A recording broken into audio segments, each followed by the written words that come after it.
Thanks for that kind introduction. Welcome. Good morning, everyone. I love having the liberal arts dean back there. It was always a big challenge when I was in school, making sure I got the periods and the paragraphs, everything just right. I like the math, zeros and ones. President Cabrera, thanks for the very warm introduction that you gave me today. I want to personally thank you and Lynn for hosting our entire team here. When I come, it's not always simple, and especially in these times, it's even trickier with all the requirements. Thank you for getting that right, and thank you too to all the leaders here at Georgia Tech and students. Those of you watching virtually, I appreciate you joining me for what I hope will be a good conversation today. I have some opening remarks, and then President Cabrera and I will have a chance to have a lively conversation. I know we have a couple special guests, some good friends. Former Congressman Phil Gingree's here. Phil, good to see you. Senator Chambliss, thank you too. When I was nominated to be the CIA director, Senator Chambliss was so gracious. He'd spent so much time in the intelligence community. You were so gracious to me to help me figure out what was up and what was down, and I deeply appreciate that. It's good to see you again. As President Cabrera said, I graduated from the United States Military Academy at West Point, studying engineering, although I joke, don't drive across a bridge that I had anything to do with. It's been an awfully long time. Some of my classmates ended up in the Army Corps of Engineers. I happened to command a cavalry unit. But I can tell you math matters an awful lot when you're bore studying the cannon of an M1A1 tank. And I'll say too, in the State Department, you talked about people leaving this institution going on to careers in diplomacy. One of the first things that came across my desk as Secretary of State was there was an important dam across a bridge in Iraq, and it was in trouble. And we were trying to figure out, could we figure out how to save it? Could we figure out how to deploy resources in a difficult place? And we had the best engineers in the U.S. government, some of whom worked for me at the United States Department of State, trying to figure out the best solution, the best contractor to bring in, how we would do this to protect Baghdad and the downstream places in this historic Euphrates River Valley and the Tigris River Valley from potential flooding should the dam collapse. So all you engineers out there, state.gov, go to the website, take a good look at it. We would welcome your career in the United States Department of State. Now, I'm not lost. I know this is Georgia the state, not Georgia the country.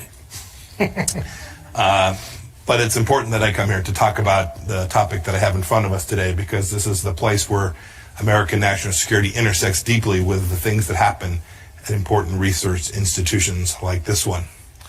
I thought I'd start with a quick story by way of explanation.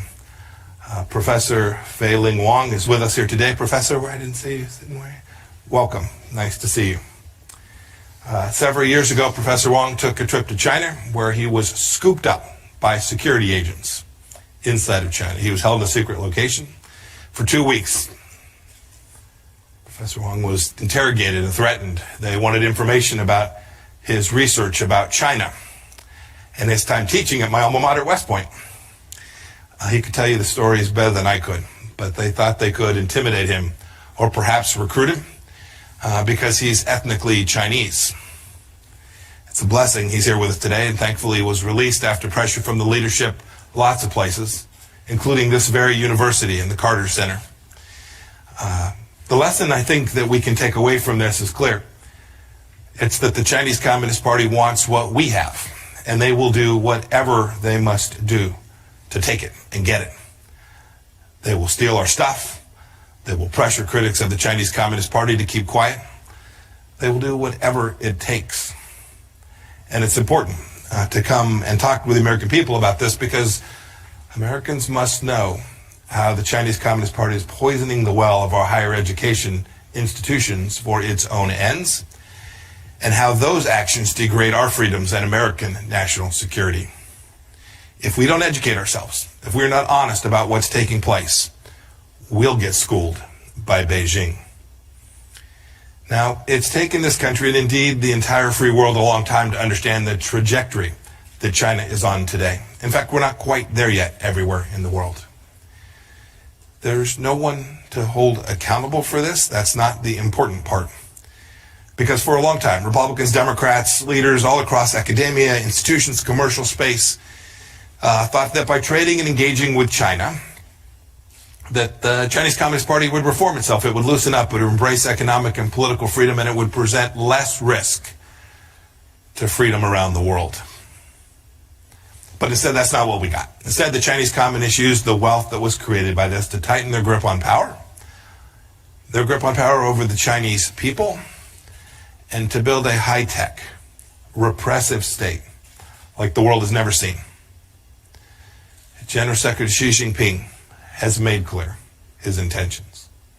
You only have to listen to what he says. He says he wants total control at home and to make China the #1 power abroad. And he's well on his way to working on that project. He's building up the People's Liberation Army. He's manipulating international organizations for Beijing's benefit. And he's engaging, as we have seen in TV only just these last 2 days, he's engaging in a vast influence campaign all across the world. And that may, for some of you sitting at home today, seem like a long ways away and very ambitious touch for Xi Jinping to make. But I must say, he has his eye on each and every one of us.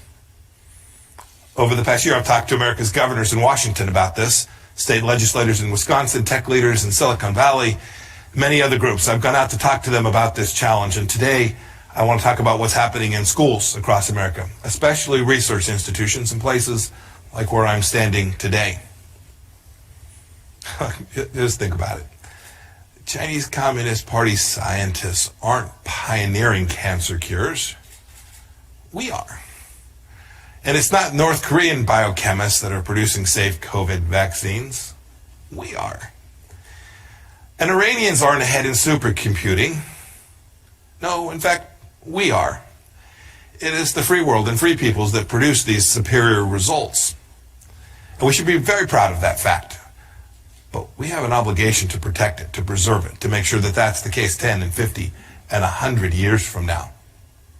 Because on places like this campus, scientists have pioneered quantum computing, artificial intelligence, pediatric technology, even autonomous robots that can function without human control. And I must say that frightens me just a bit.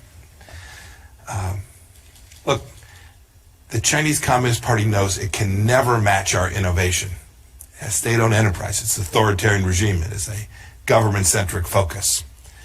It's why it sends 400,000 students a year to the United States of America to study. 400,000 students a year studying in our universities come from one country.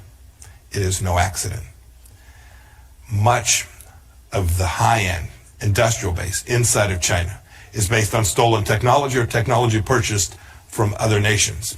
It's not homegrown. Beijing doesn't want Chinese researchers to stay here in the United States. Indeed, after they're trained, they want them to come back. They want to induce their return for the singular purpose of serving the socialist motherland. Look, the party's propaganda apparatus cannot tolerate pesky Americans or Chinese nationals exposing its bankrupt system, or the fact that the Chinese people can actually flourish when they are in free societies. It doesn't want you to know what I'm about to tell you. Now, let's be clear. I want to be sure that my language is precise today. When I say China, I'm talking about the Chinese Communist Party. I love and value, as we all do, our Chinese American community and the Chinese people that live here in the United States and those that live in China as well. We want good things for them. And I say genuinely because of cases like Xin Wang, a researcher at the University of California, San Francisco, who allegedly lied about being a People's Liberation Army officer, all the while collecting information on UCSF labs. The good news is the FBI nabbed him. And Ji Xiong studied electrical engineering at Illinois Institute of Technology in Chicago. He tried to enlist in the United States Army. He allegedly admitted his ties to Chinese intelligence, which tasked him with recruiting engineers and scientists where he was working. These are just two examples. But what's more, the Chinese Communist Party deploys dollars just as much as it does cloaks and daggers to get its hands on valuable knowledge.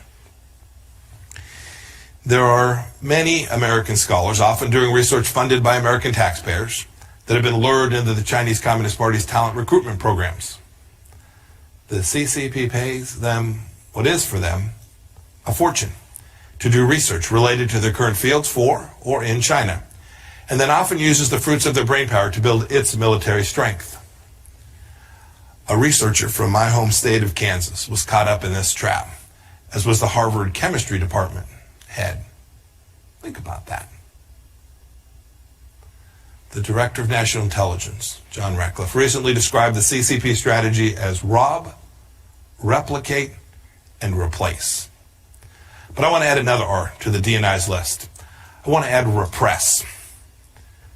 Yang Zhuping, a student from China, delivered a commencement address at the University of Maryland back in 2017, just a couple years back now.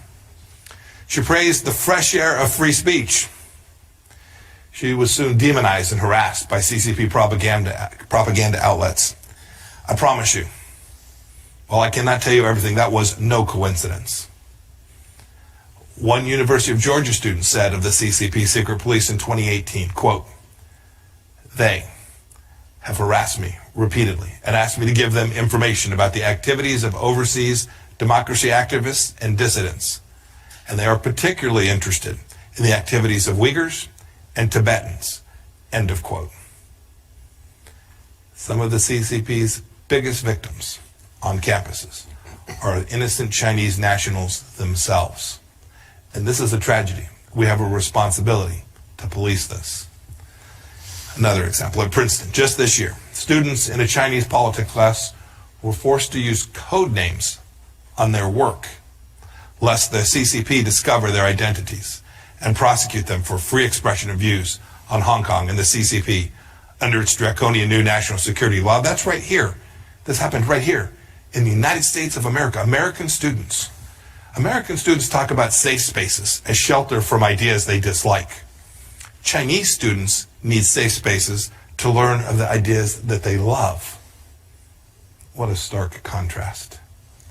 Students from China at American universities also live in fear that their families back home will be arrested, will be interrogated, tortured, or worse because of the things they say in an American classroom. But look, the CCP doesn't just target Chinese nationals. They want to influence American students as well. Professors and administrators too. Look, they know that left-leaning college campuses are rife with anti-Americanism and present easy targets for their anti-American messaging. It's why they planted Confucius Institutes on our campuses. And under President Trump, our State Department has made very clear these Confucius Institutes are literally up to no good. Many have gone away. Many campuses have seen that, and they've chosen to close down these institutes. But right here in Georgia, Wesleyan College still has one in Macon. Look, it's why there are groups on campuses called Chinese Student Scholars Association here too. They're directed and almost always funded by the Chinese embassy or a local Chinese consulate. Its purpose, to keep tabs on students and to press pro-Beijing causes. Now you would think at freedom-loving places like Georgia Tech and institutions and scholars all across the world, administrators, school faculty would be more up in arms about the Chinese Communist Party's outright theft and flagrant violation of freedoms that I've described. But we see it too seldom. Well, why? Why do schools censor themselves? They often do it out of fear of offending China. Indeed, I must tell you that MIT wasn't interested in having me to their campus to give this exact set of remarks. President Raphael Reif implied that my arguments might insult their ethnic Chinese students and professors. But of course, nothing could be further from the truth. Those are the very people that this set of remarks is intended to protect their freedoms. And I must say that yielding to the objection of hurt feelings plays right into the Chinese Communist Party's hands. They watch America closely. It's what the party says constantly in response to legitimate criticism around the world. You can see it. And how would the party know how the Chinese people feel anyway, as no one ever gets to vote? Look, we can't let the CCP weaponize political correctness against American liberties. We have to protect and preserve them. Fraudulent cries of racism or xenophobia should never drown out a candid exposure of the activities of the Chinese Communist Party. But we see too often on American campuses that there's silence and censorship. It's been driven by the Chinese Communist Party. Usually boils down to something far less idealistic. So many of our colleges are bought by Beijing. Let me tell you about Vera Zhou. She's a permanent resident of the United States of America. She's originally from China and a senior at the University of Washington. In October of 2017, so just on 3 years ago, she returned to China to visit her father. Local authorities put her in a re-education camp. A re-education camp for 5 months and under house arrest for 18 months after using a virtual private network connection to connect to her school's website. Something many of you are doing even as I speak. Back here, we saw this. Our State Department team, Vera's mother, Bob Fu, a great friend of the Chinese people, desperately petitioned the University of Washington to advocate for her return. But the University of Washington, a woman named Sarah Castro, the head of the Federal Relations Office, said that the university wouldn't help because of a multi-million-dollar deal with China. Now, thank God, Vera was eventually released and returned to the United States, but no thanks to the University of Washington, and no thanks to the deal that it had made with the Chinese Communist Party. The U.S. Department of Education, over the last years, has found that schools have taken an estimated $1.3 billion from China since 2013. That's just what we know about. Like so many, like Columbia, so many schools that have failed to report the true amounts. What more? What more bad decisions will schools make because they are hooked on Chinese Communist Party cash? What professors will they be able to co-opt or to silence? What theft and espionage will they simply overlook? What business deals will get done as a result of that? Look, there's a lot of work to do, and I have laid out a pattern and practice that every American needs to know about.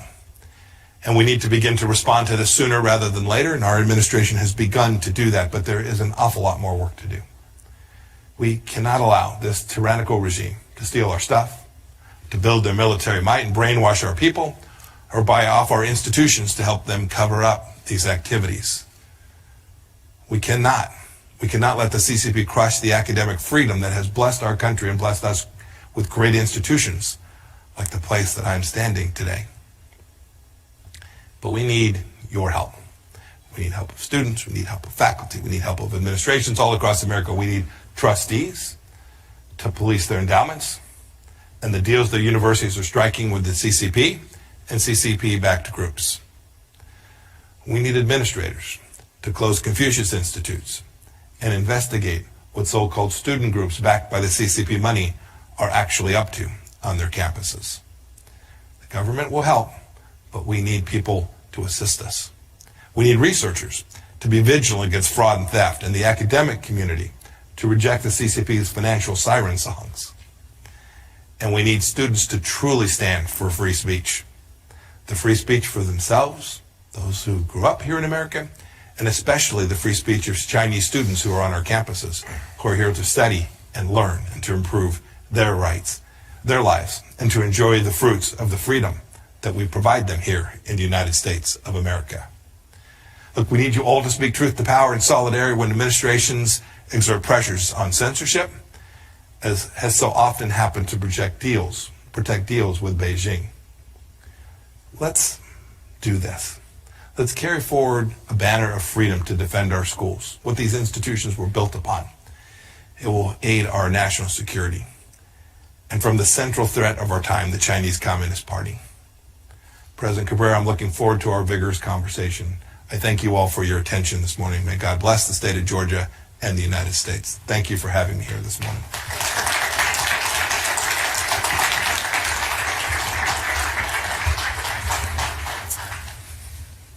Thank you so much, Secretary.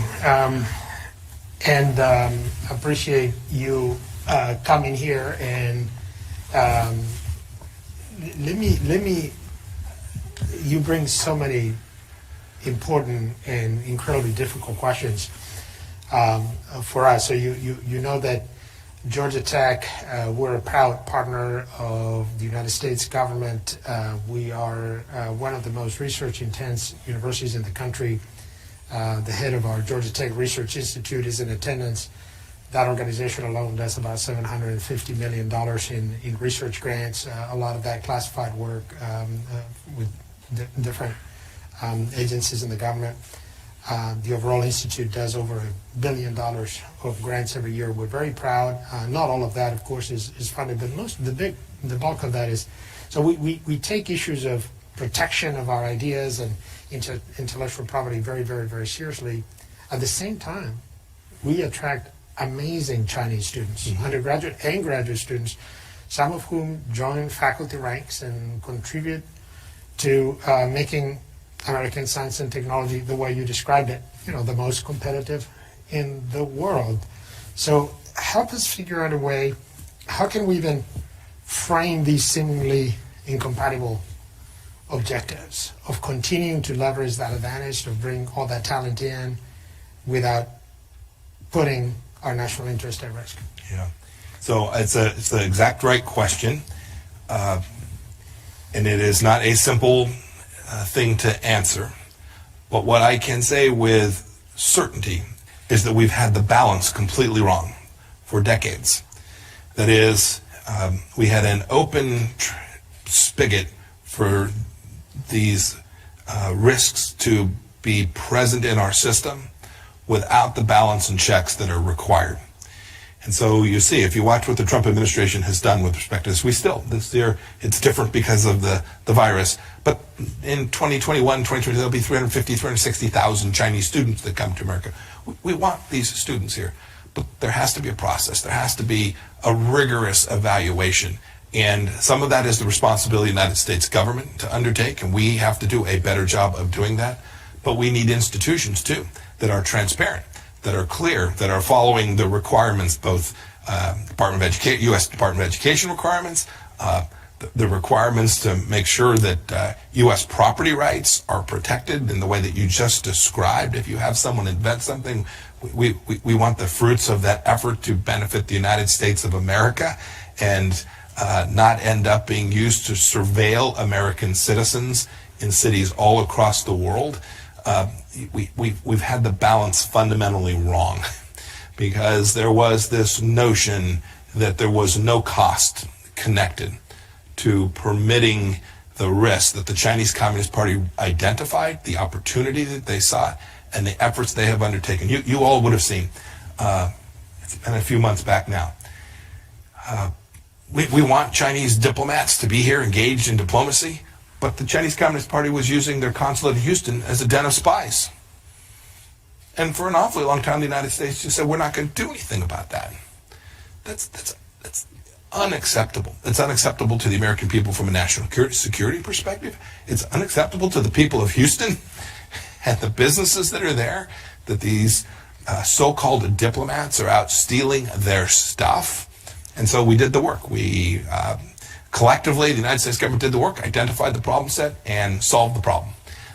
This is the model that we have to use. The model has been, for an awfully long time, it's a big country. There's enormous economic opportunity by engaging with them. Let's just do that and hope things turn out well.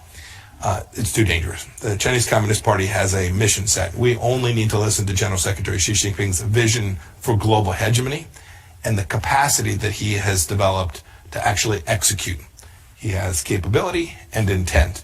Those are the things that present risk to America, and so we have a responsibility to take on these hard problems, to protect American freedom, to welcome citizens who want to come study at our universities from all across the world, but do so with an eye towards making sure that we do all the things that we are duty-bound to ensure that we protect. So thank you.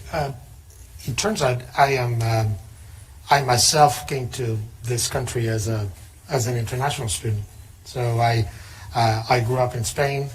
I was lucky enough to get a Fulbright scholarship, one of the wonderful programs of the United States State Department, and I have experienced it personally. How thousands and thousands of smart young people around the world, they dream of coming to a great American university. That's their own dream to go to somewhere else. They want to be here. So always sensitive to, again, being smart about the way you described it, about protecting our interest, and at the same time not sending the message that would somehow weaken that huge advantage that we have, right? That we have first picks. It's almost like we have first draft picks every year. Smart people around the world, Yeah, we get absolutely. to choose first. So how do we, continue to send that message? The wait a second, we want smart people to come here. So given that you're our first, our number one salesman also, that's, I guess, part of your job description. I think I just sent exactly that message. This is why I'm here. We want these students. But when they're here, it can't be the case that they live in fear, right? These institutions, you will have an obligation to protect these students as well. Right. I mean, these students are returning home to suffer. A Fulbright student coming in from some country ought not be returned to their home country and to suffer from the jackbooted thugs that now want to take the information that they got, send them back into the United States, only to have them just take a little bit more information that they're going to hand off to the Chinese MSS, their security apparatus, or the People's Liberation Army, their formal military team, or to the Chinese intelligence services.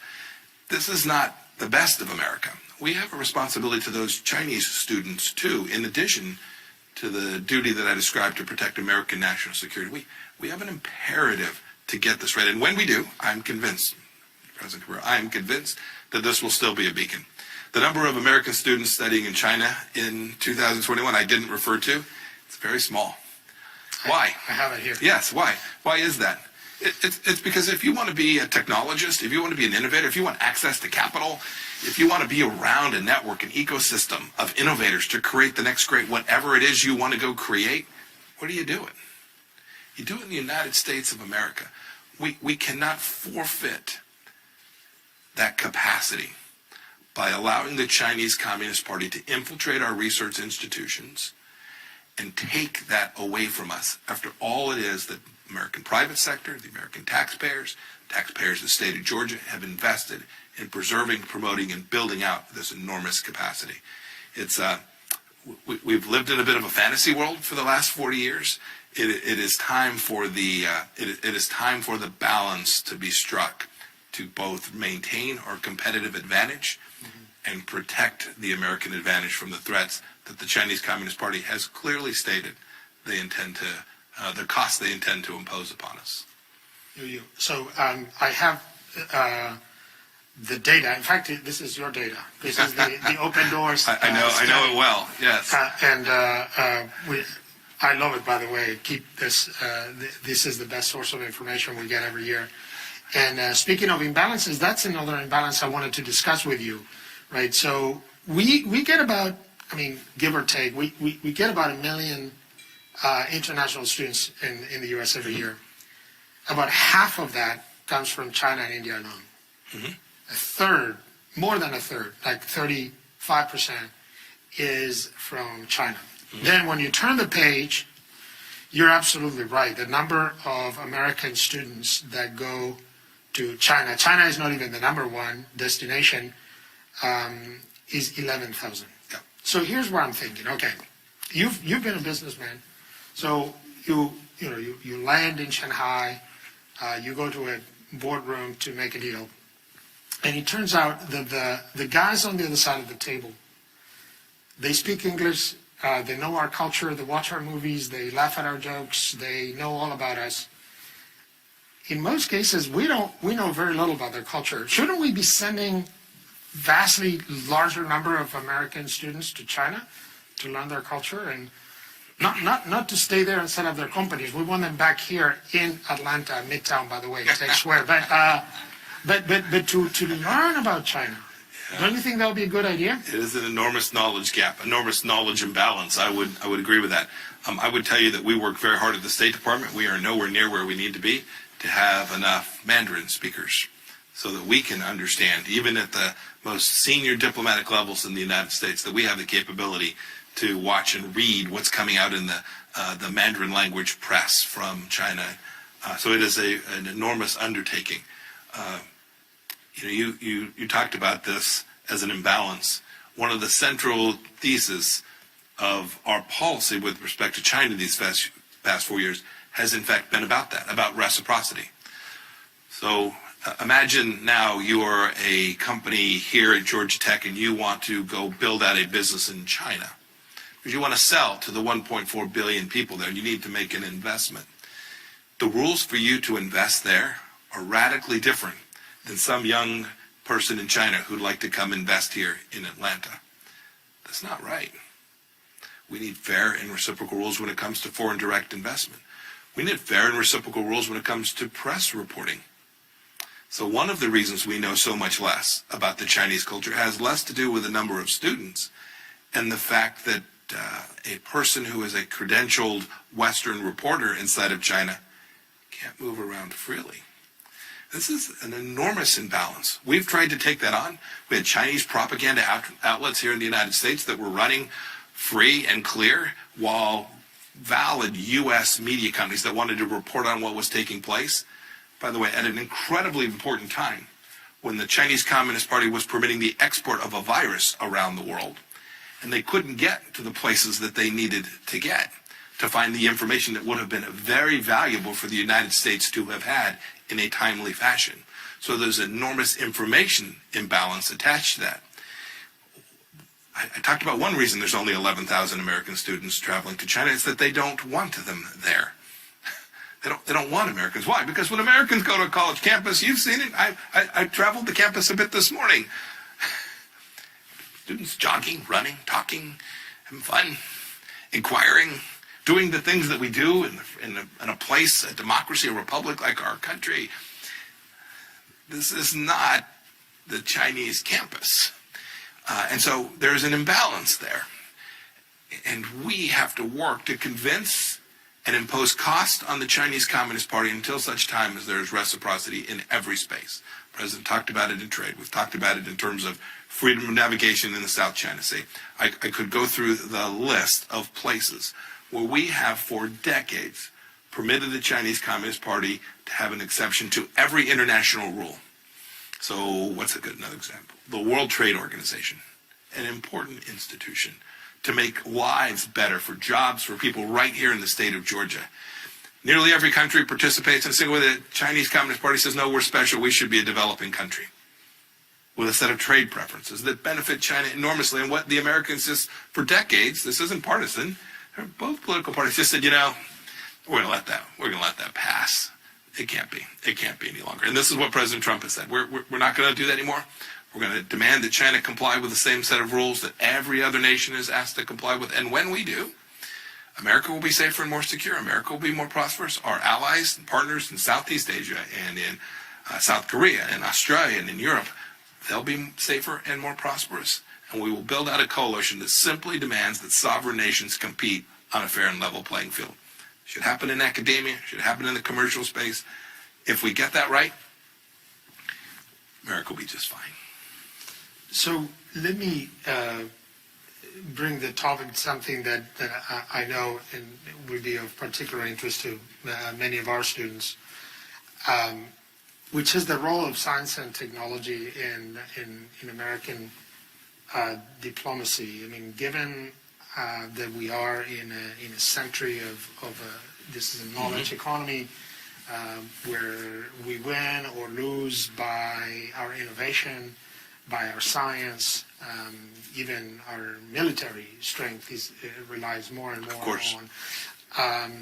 What is the role of scientists and engineers and technologists in driving or influencing and shaping American foreign policy? Do you have folks like us around in the State Department? I mean, what is the role? We do. We have them in a handful of places. The two most prominent, we have a science and technology group, and then we also have a huge group of folks that are that we call our economic team, led by a fellow named Keith Kroc, invented a company called DocuSign out in Silicon Valley, came to join the State Department to make sure that the United States and China had a set of common understandings around technology. So we spend a lot of time on that. So I'll give you one vertical, one space where we've worked really hard.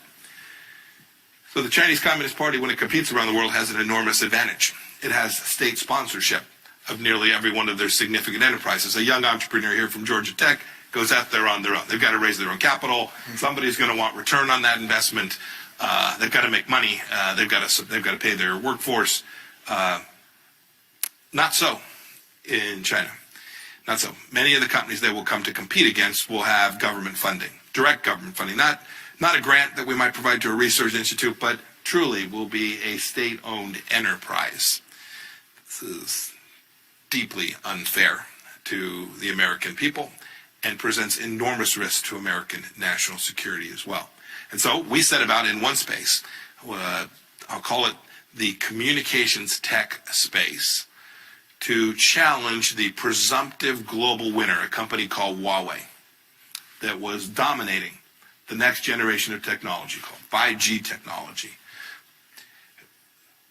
They didn't win it because they were the fastest and the best. They won it because ultimately they delivered a solution to countries that was cheaper because they had the backing of the Chinese Communist Party and a technology that was good enough. This had an enormous national security risk that I'd seen in my previous role, but it had an enormous commercial risk that we wouldn't be that the West, that the rules-based system wouldn't be the victor in 5G technology. It's incredibly important. And so we set about traveling the world, telling the story that says if you have software or hardware that comes from Huawei, you are handing the data of your citizens to the Chinese Communist Party and the People's Liberation Army. So your child who is on a Chinese piece of software, a Chinese app, will be in the hands of the Chinese security apparatus. It's not whether. Their law requires the company to turn this information over to them. And so it's going to happen. So parents, think twice before you do this. But we have a responsibility as government to protect our citizens, and so we set about doing that and helping citizens around the world do it too. At first, we bet on deaf ears because there was a product that was cheap. The Chinese Communist Party would show up and subsidize it, and so it was efficient for governments to put these systems, routers and servers into their systems. We today have over 60 countries that have said we're not going to permit that to happen. 27 out of 29 EU countries. I think number now is 67% of the globe's GDP has forsworn technology that is not trusted, right? Mandating trusted vendors. And when you limit yourself to trusted IT communications infrastructure vendors, you are by just simple math excluding vendors connected to the Chinese Communist Party. And so we've prevailed. We've created space for entrepreneurs, for Ericsson, for Nokia, for companies that will abide by simple rules of protecting data privacy for citizens all across the world, who will operate in a way that is a true straight-up commercial transaction, who will not provide access to this information to their host countries' militaries on a continuous and repeated and non-voluntary basis. We fundamentally made that change. The State Department led that effort. We're proud of what we have achieved. We still have more. When I say we have 60 countries, I think we have 130 telephone companies.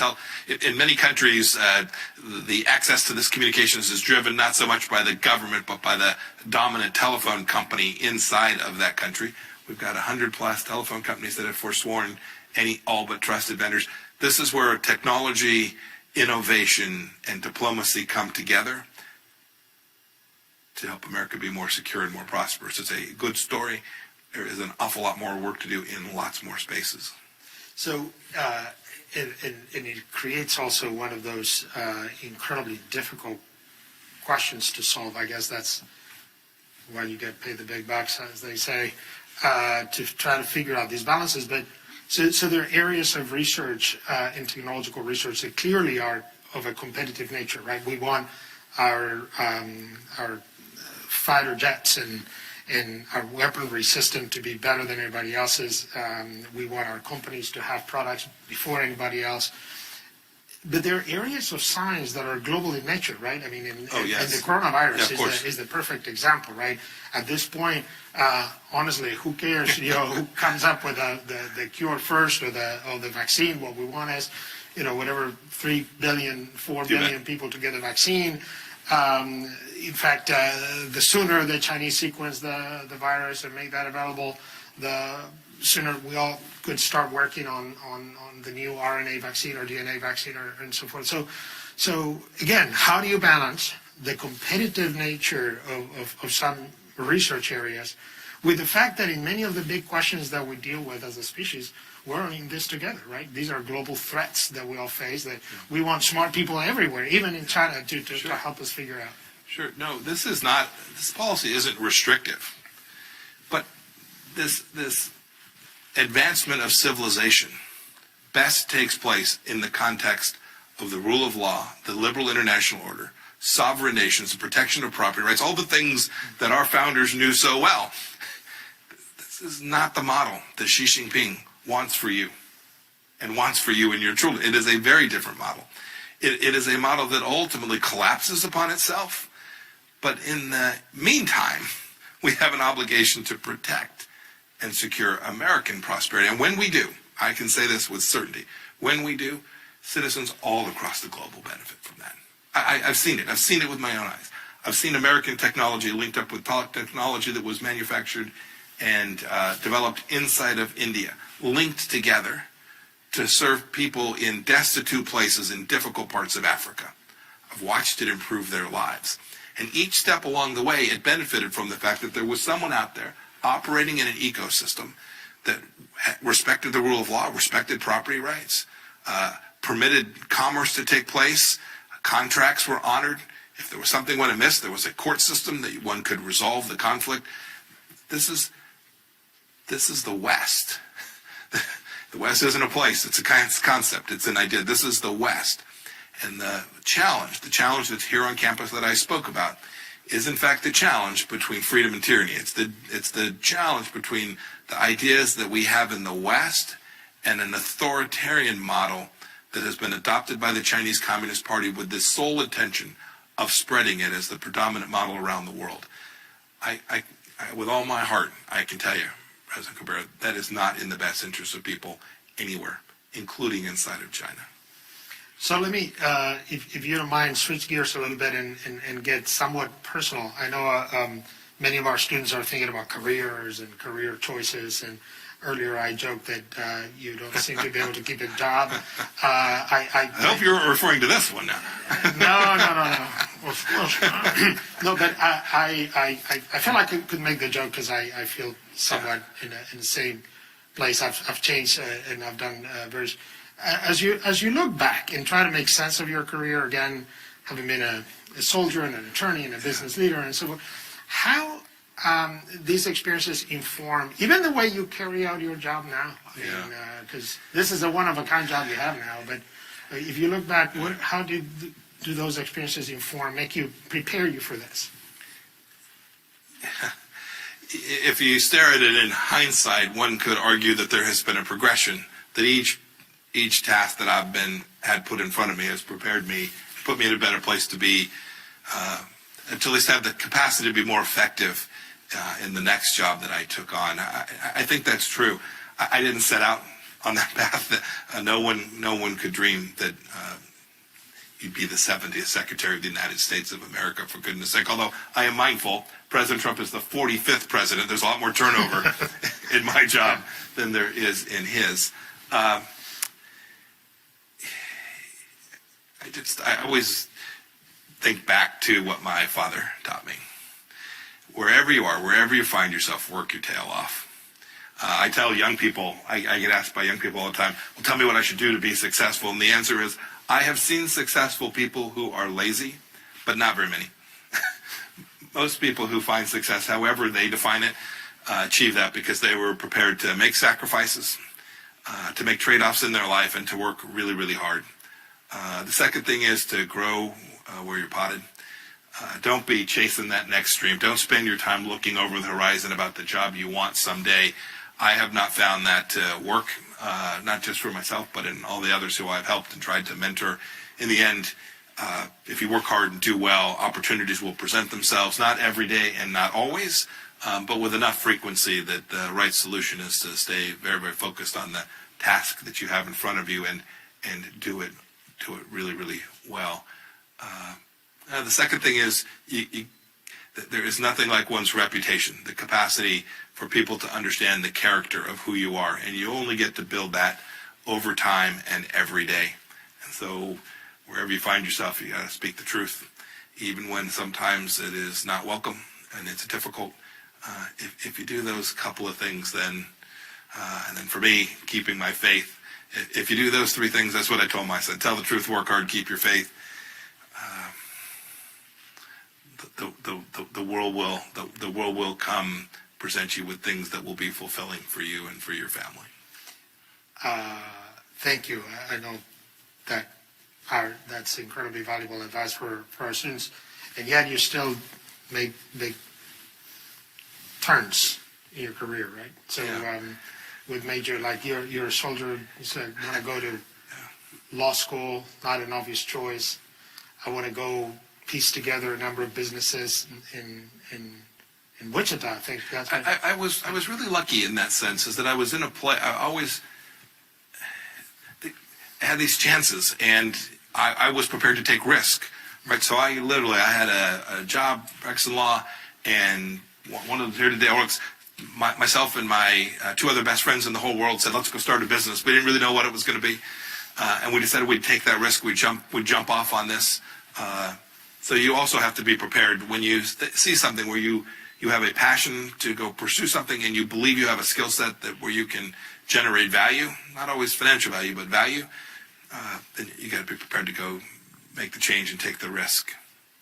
So, and then maybe back to your current job.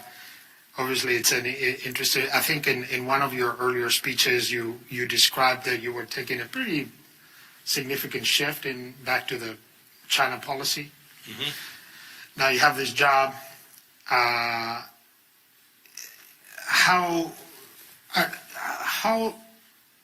likely are we to see some of these policies stay beyond January, or are we going to see another 180-degree shift? I mean, some of your message is not necessarily partisan, right? I mean, you would have. Yeah, I don't think a single thing I said today reflected a partisan viewpoint, but rather relied on a data set.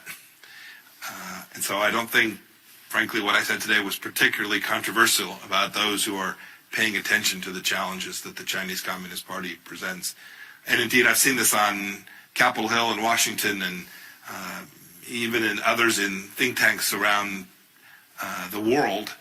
I think there's an increasing awareness of this challenge. So I'll give you an example. I was in a NATO meeting with my foreign minister counterparts earlier last week. NATO grew out of the challenge of the Soviet Union and was very focused on confronting the Soviet Union and then Russia. Today, NATO is challenged by cyber threats, space threats, disinformation threats from the Chinese Communist Party. And so we, the United States, had worked for in a long time to convince NATO that it needed to focus on this. And we spent an hour and a half of our roughly 4 hours of NATO talking about the threat from the Chinese Communist Party. And I say that as an exemplar of the fact that I think this challenge is now widely recognized. And so I think whoever has the burden and the opportunity of being president of the United States, not just in February of 2021, but February of 2025 and 29 and 33, I think every one of those leaders will feel the challenge and recognize they have a duty and responsibility to confront this in a very real way. I think our administration, President Trump, should be given credit for having faced this, but be the first administration to truly identify this. We did it in 2017 in what's called, it's an obscure document called the National Security Strategy, but we identified this challenge very clearly, and then we have begun to do what every institution does when there's a challenge or an opportunity to move our resources and our focus to confront that primary challenge. I think this will be policy for the United States and indeed for Western democracies for an awfully long time.